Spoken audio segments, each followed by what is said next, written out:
ഒരു call centre എക്സിക്യൂട്ടീവിലെ job എന്താണ്? അല്ലെങ്കിൽ ഒരു BPO ബിസിനസ് പ്രോസസ്സിംഗ് ഔട്ട്സോഴ്സിംഗ് കമ്പനികളിൽ എന്താണ് ഇവർ ചെയ്യുന്നത്? പ്രത്യേകിച്ച് രണ്ട് തരം സർവീസുകളാണ് നമുക്ക് ഈ കോൾ സെൻറ്ററുകളിൽ ഉണ്ടാവുക. അതൊന്ന് ഇൻബൗണ്ട് സർവീസുകളും ഔട്ട് ബൗണ്ട് സർവീസുകളും.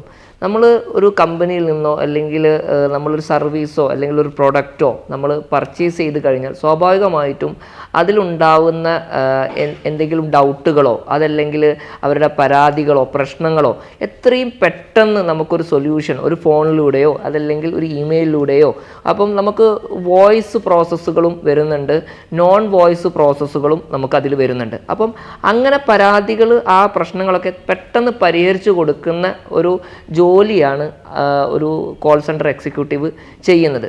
പ്രത്യേകിച്ച് ഈ കോൾ സെൻറ്റർ എക്സിക്യൂട്ടീവ് ആവാൻ വേണ്ട നല്ല കമ്മ്യൂണിക്കേഷൻ ഫ്ലുവൻസി ഉണ്ടായിരിക്കണം. അതുപോലെ തന്നെ ഷിഫ്റ്റ് ജോബുകൾ ചെയ്യാൻ താല്പര്യമുള്ള ആളുകളായിരിക്കണം. അതുപോലെ ഒരു മാനേജിങ് സ്കില്ല്, അത് കസ്റ്റമേഴ്സിനെ മാനേജ് ചെയ്യാനുള്ള ഒരു സ്കില്ലും നിങ്ങൾക്ക് ഉണ്ടായിരിക്കണം. കാരണം ഒരുപാട് പ്രശ്നങ്ങളും ഒക്കെ പറഞ്ഞ് വിളിക്കുന്ന വളരെ ദേഷ്യത്തിലൊക്കെ ആയിരിക്കും അവർ നിങ്ങളെ അപ്രോച്ച് ചെയ്യുക, ഫോൺ വിളിക്കുക.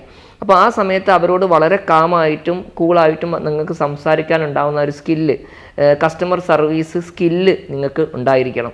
അപ്പം എന്തുകൊണ്ടും ഒരു സർവീസ് ഇൻഡസ്ട്രിയിലേക്ക് ഒരു പ്രത്യേകിച്ച് ഒരു ഏവിയേഷൻ ഇൻഡസ്ട്രി, എയർപോർട്ട്, എയർലൈൻസ് ഒക്കെ പോലത്തെ ഒരുപാട് പാസഞ്ചേഴ്സായിട്ടും കസ്റ്റമേഴ്സുമായിട്ടൊക്കെ ഡയറക്റ്റ് ഇൻട്രാക്റ്റ് ഒക്കെ ചെയ്ത് നമുക്ക് ചെയ്യേണ്ട പ്രൊഫൈലുകൾ വരുന്ന സമയത്ത് എന്തുകൊണ്ടും നമുക്ക് കരിയർ സ്റ്റാർട്ട് ചെയ്യാൻ പറ്റുന്ന ഒരു ഇൻഡസ്ട്രി തന്നെയാണ് കോൾ സെൻറ്റർ എക്സിക്യൂട്ടീവ് ജോബ്സ് എന്ന് പറയുന്നത്.